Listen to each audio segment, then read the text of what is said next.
Hello, fourth grade, and welcome to 3.5. In this lesson, we are going to use area models and partial products to multiply a little bit more. And so now let's go ahead and begin our solve and share. You should be on page 97. And our math tip for today is you can use appropriate tools. How can you use place value blocks or drawings to solve this problem? Show your work in the space below. The horseshoe pit has an area of 228 square feet. The length of one part of the pit was erased by mistake. What is the length of the missing section, X? Solve any way you choose. Explain how you found the answer.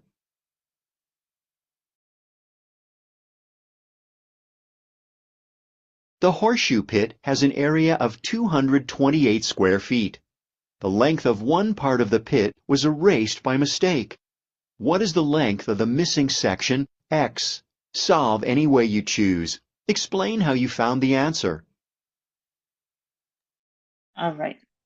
So since we know that the total area should have been 228 square feet, this is our first piece of information. And since we know that 30 is one part of it, we know that it's missing a smaller part because it's a smaller area. But now, how can we actually solve that? Well, let's go ahead and solve for what we know. In this case, 6 times 30, that will give us 180 because 6 times 3 is 18. So we have 180 feet right here. Since we know it was originally 228, now we can go ahead and subtract 180 from 228. And so now when we subtract it, 8 minus 0 is 8. There we go. 8 can't be removed from 2, so that means I have to regroup. This becomes a 1. 12 minus 8, that's going to give me 4. And so now I know that this last part is 48 feet. So we solve for what we know, and then we can figure out what's missing. So x equals 48.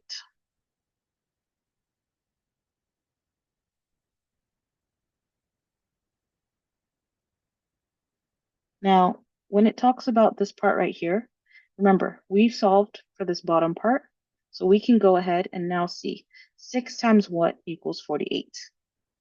So when we think about multiples of 6, 6 times 1 is 6, 6 times 2 is 12, 6 times 3, that's 18, 6 times 4, that's going to give me 24, 6 times 5, that gives me 30, that's very close.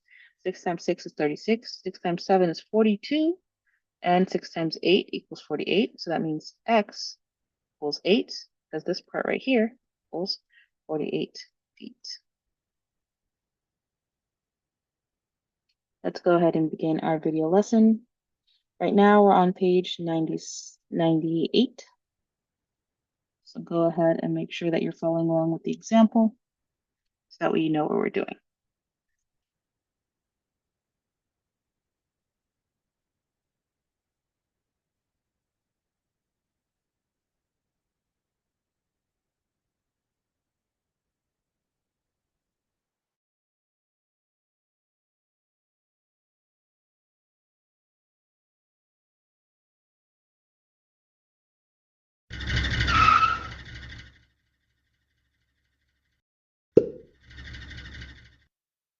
How do you multiply with greater numbers?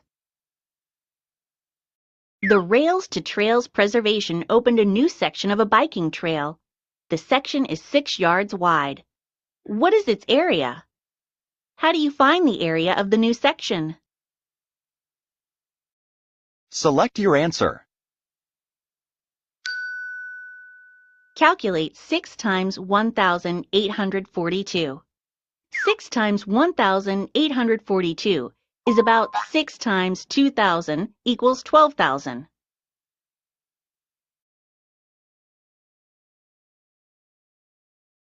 The process for multiplying is the same regardless of the number of digits. Find 6 times 1,842 using an area model and partial products. Break 1,842 into thousands, hundreds, tens, and ones. Multiply each part by 6.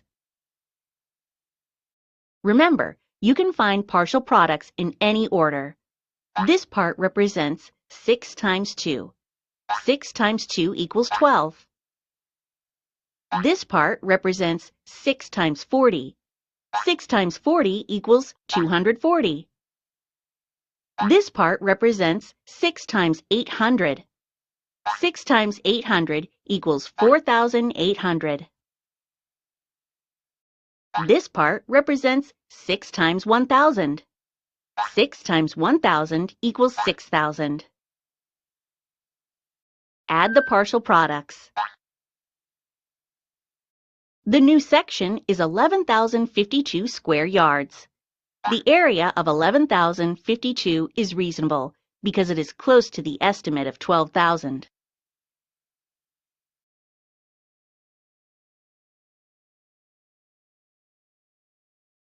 How is the process of using partial products to find the final product the same for each of these calculations? How is it different? Explain. So you notice that with these problems, the largest one, 5 times 1,234.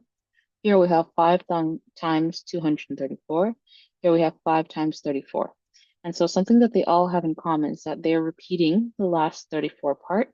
And you'll notice that it drops one of the place values every time. So first it drops the thousands place, and then you have the hundreds. Then it drops the hundreds, and you only have the tens and the ones. And so as it's going through it, you'll notice that the process is the same. You just have to find the partial products, then add them.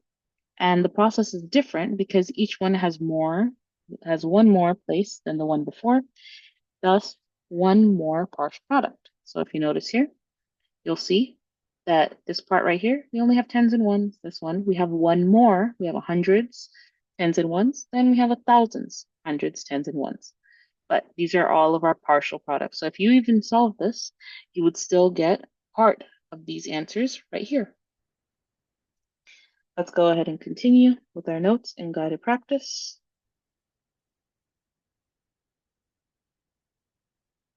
So we're on 3.5, more area models and partial products.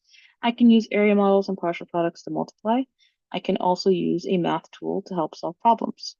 I can also estimate to help me find a close product to the original numerical operation or equation. For example, 6 times 1,842. This might seem very familiar because it is the same one in the example. As an estimate to the nearest thousand becomes 2,000. So the equation 6 times 2,000 equals 12,000 would be reasonable. And here we can check. I'm going to zoom it in a little bit. So 6 times 1,840 and 2. 6 times 1,000, that will give you 6,000. 6 times 800, that will give you 4,800. Then 6 times 40, which would give you 240. And then 6 times 2, which would give you 12.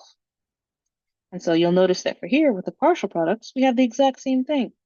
6 times the ones place, that'll give you 12. 6 times the tens place, that'll give you 240. 6 times the hundreds, 4,800. And then 6 times the thousands, you can go ahead and fill it in right there. And your answer should have been 11,052. Should be a 0 right there. When using partial products, I can multiply in any order. So maybe you want to do the thousands, then the hundreds, and the tens, and then the ones. Your answer will still be 11,052. All right, for the guided practice, it says, what multiplication expression is shown in the area model below? So here we can see that we have 1,405. So that means that when it says what multiplication expression, they just want what problem are we doing with this? So now we have 4 times 1,405. That's it, because they asked what is the multiplication problem that we're actually solving. For number 2, it says use the area model and partial products to multiply. So we have 5 times 1,117. So they already broke it apart for us. So 5 times 1,000, that'll give us 5,000. Then 5 times 100, that'll give me 500. Then 5 times 10, that'll give me 50. And then 5 times 7, that'll be 35. Now, if you were doing it, if you were doing it over here and you were starting with the ones, tens, hundreds, and thousands, then you would have done the same thing. 5 times 7, that'll be 35. This is my ones. 5 times 10, that'll be 50. There's my tens. 5 times 100, that'll be 500. 5 times 1,000, that'll be 5,000. And now I just add it all up the same way that I would have added it all up here. So now I have 5 all the way at the bottom. 3 plus 5, that's going to give me 8. 5, another one right there, and then 3,585. Oh, sorry, I accidentally wrote a 3 there. That's actually supposed to be a 5. It's supposed to be 5. 5,585. And so yes, you can use an estimate to check if your answer is reasonable. So if you estimated this, this would have been about 1,000. So 5 times 1,000 would have given you 5,000, which is very close to 5,585. That is the end of this lesson. Go ahead and complete your independent practice. Make sure that you read the directions and work through all of your problems showing your math, and complete the problem solving on the back. All right, I'll see you in our next lesson.